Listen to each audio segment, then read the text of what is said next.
6. Januar 1999. Die Crew eines Schubbootes auf der Weichsel, Polens größtem Fluss, stellt fest, dass etwas in die Turbine gekommen sein muss. Als die Crew der Sache nachging, stellten sie völlig entsetzt fest, dass es sich dabei um menschliche Überreste handelt. Zunächst ging die Polizei davon aus, dass die Leiche durch die Turbine zerfetzt sein musste. Doch bei der genauen Untersuchung stellten die Ermittler fest, dass die Haut absichtlich und mit hoher chirurgischer Präzision abgezogen wurde. Die Haut wurde vom Rumpf abwärts entfernt und die Gliedmaßen sowie der Kopf wurden abgetrennt. Die abgezogene Haut wurde so präpariert, sodass eine Art Bodysuit bzw. ein Anzug aus Menschenhaut entstand. Die Ermittler gehen davon aus, dass der Mörder diesen Anzug aus Menschenhaut selbst getragen hat. Ähnlich wie Buffalo Bill aus Das Schweigen der Lämmer. Bei einer anschließenden DNA-Untersuchung wurde festgestellt, dass es sich bei den menschlichen Überresten um die 23-jährige Katarzyna Sowada handelte. Am 12. November 1998 wurde Katarzyna von ihrer Mutter als vermisst gemeldet.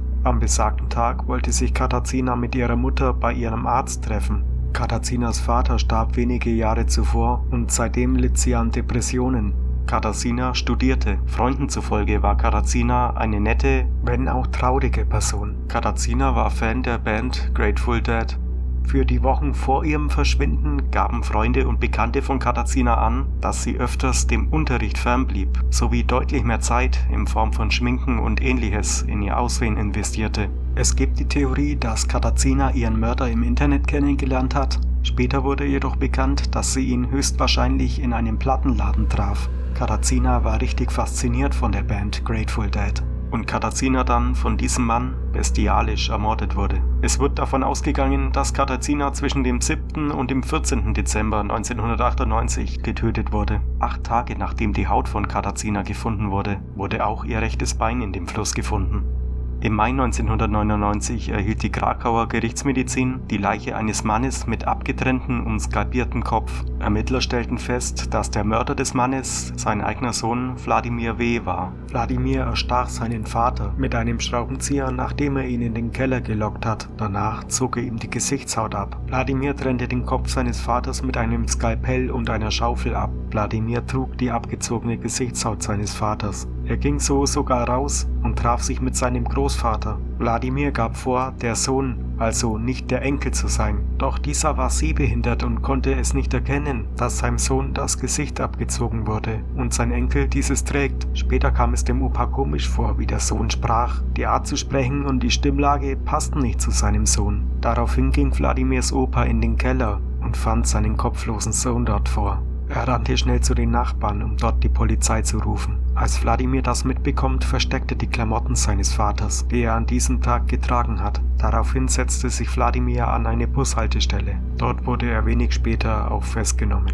Wladimir gab an, dass er seinen Vater aus Rache getötet hat. Wegen den Parallelen der beiden Fälle wurde eine Investigation gestartet, doch es wurde festgestellt, dass Wladimir nichts mit dem Mord an Katarzyna zu tun hatte. Wladimir wurde wegen dem Mord an seinem Vater zu 25 Jahren im Gefängnis verurteilt. Doch zurück zu Katarzyna. Zur ungefähr gleichen Zeit erhielten die Ermittler einen Anruf von einem Mann, der behauptete, einen der potenziellen Täter des Verbrechens zu kennen. Diese Informationen veranlassten die polnischen Ermittler, sich für einen Mann namens Robert Janiewski zu interessieren.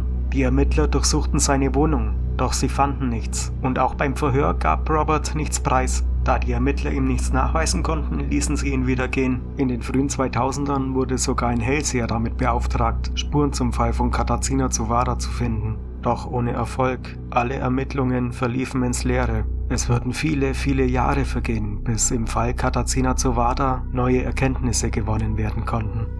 Mehr als ein Jahrzehnt später, im Jahr 2012, wurde Katarzynas Leiche exhumiert. Daraufhin wurde eine Autopsie an den sterblichen Überresten ausgeführt. Die Mediziner kamen zu dem Schluss, dass der Angreifer sein Opfer mit einem scharfen Werkzeug an Hals, Achselhöhle und Leiste verletzt hatte.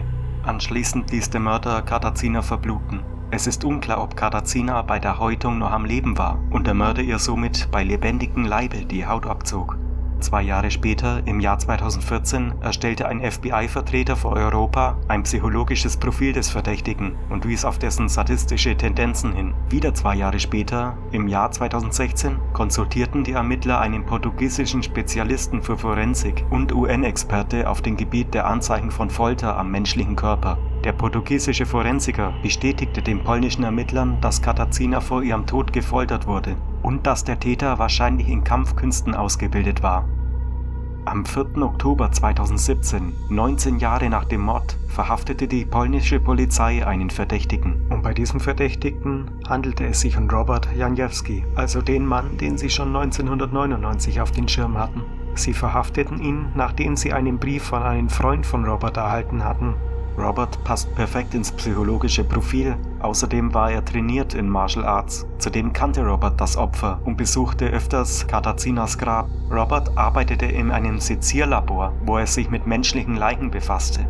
Wie gesagt, wurde Katarzyna mit chirurgischer Präzision gehäutet. Auch arbeitete Robert an einem zoologischen Institut. Von diesem Job wurde Robert jedoch gefeuert, nachdem er alle Kaninchen getötet hat. Zudem war Robert noch dafür bekannt, Frauen zu belästigen. Das war den Ermittlern jedoch auch 1999 schon bekannt. Robert streitet wie 1999 ab, etwas mit dem Mord an Katarzyna zu tun zu haben. Doch bei der Hausdurchsuchung wird diesmal Blut in seinem Badezimmer gefunden. Die Ermittler beschlagnahmen 31 Gegenstände aus Roberts Wohnung. Computer, Handys, Speichermedien und so weiter. Und hier wird der Fall etwas komisch, denn es werden keine eindeutigen Beweise gefunden, dass Robert wirklich etwas mit der Sache zu tun hat. Trotzdem muss Robert für den Mord an Katarzyna vor Gericht. Robert wurde wegen schweren Mordes mit besonderer Grausamkeit angeklagt. Robert bestreitet jede Schuld. Er sagt, er habe nichts mit dem Mord an Katarzyna zu tun. Roberts Vater steht zu seinem Sohn und er sagt, dass sein Sohn von dem Polizisten schikaniert wird. Auch eine Journalistin ist von Roberts Unschuld überzeugt. In diesem Prozess spielten eher die Indizien eine Rolle als die Beweise, denn es spricht so vieles dafür, dass Robert doch schuldig ist. Er ist in Kampfkünsten trainiert, war oft in Nähe der Weichsel, kennt sich mit dem Skizzieren aus, hat sadistische Neigungen, tötet gerne Tiere ohne Grund und er war rund um die Gegend von Krakau dafür bekannt, Frauen zu belästigen. Auch bleiben einige Indizien bis heute unter Polizeiverschluss, wie der Brief, den die Polizisten erhalten hatten, der sie überhaupt auf Roberts Spur brachte. Auch seine Nachbarn sagten gegen Robert aus. Auch sie soll Robert belästigt haben. Mehrere Menschen sagten aus, dass sie den Eindruck hätten, dass Robert ein richtiger Frauenhasser sei. Zunächst wurde Robert richterlich nur festgehalten, bis diese genug Beweise gesammelt hätten. Doch am 14. September 2022 wurde Robert zu lebenslanger Haft verurteilt. Jedoch ist das Urteil nicht endgültig, denn Robert und sein Anwalt legten Berufung ein. Jedenfalls sitzt Robert Janiewski seit Ende 2017 im Gefängnis. Der Fall ist immer noch eine offene Investigation. Es kann also gut sein, dass sich da noch etwas tut, doch die Indizien sprechen alle gegen Robert. Der Fall Katarzyna Zawada ist nicht nur brutal, sondern auch komplex und tief. Bei all den Ungereimtheiten darf man das Leid, das Katarzyna durchleben musste, nicht vernachlässigen. Insbesondere wenn ihr wirklich bei lebendigem Leibe die Haut abgezogen wurde. Leider ist über Katarzyna selber nicht allzu viel bekannt. Wie gesagt, war das Ende der 90er und sie war eine eher zurückgezogene Person. Sie war Fan der Band Grateful Dead, sie litt an Depressionen, unter anderem, weil ihr Vater Selbstmord begangen hat. Aufgrund dessen war sie auch in Behandlung. Wie gesagt, wurde sie auch erst vermisst gemeldet, nachdem sie nicht zu einem Termin erschienen war. Am Tag ihres Verschwindens wollte sie sich ja mit ihrer Mutter treffen, vor der Arztpraxis ihres Psychiaters. Da aber nicht bekannt ist, ob sie zuvor schon verschwunden war, kann der genaue Tag ihres Verschwindens bis heute nicht geklärt werden. Und aufgrund dessen ist es höchstwahrscheinlich sicher zu sagen, dass Katarzyna alleine wohnte. Katarzyna änderte ihr Studienfach zweimal. Anfangs lernte sie Psychologie, aber nach einem Semester gab sie diese Richtung auf. Darauf begann sie ein Geschichtsstudium, gab aber auch dieses Fach wieder auf. Ihr dritter Studienbereich war Religion. Wenige Wochen vor ihrem Tod hörte sie auf, am Unterricht teilzunehmen.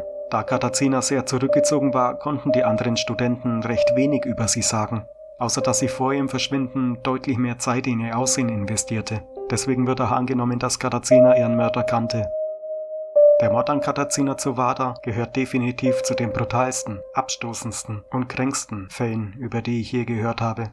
Der Fakt, dass der Mörder bewusst den Kontakt zur schüchternen, zurückgezogenen und an Depressionen leidenden Katarzyna suchte. Der Mörder spielte Interesse vor und erschleichte sich somit Katarzynas Vertrauen. Der Mörder nutzte Katarzynas Schwächen benutzt aus, um sich seine kranken Perversionen hinzugeben. Wie am Anfang bereits gesagt, konnten die Ermittler feststellen, dass der Mörder den Anzug wahrscheinlich selber getragen hat. Robert war damals in seinen 30ern, Katarzyna war 23.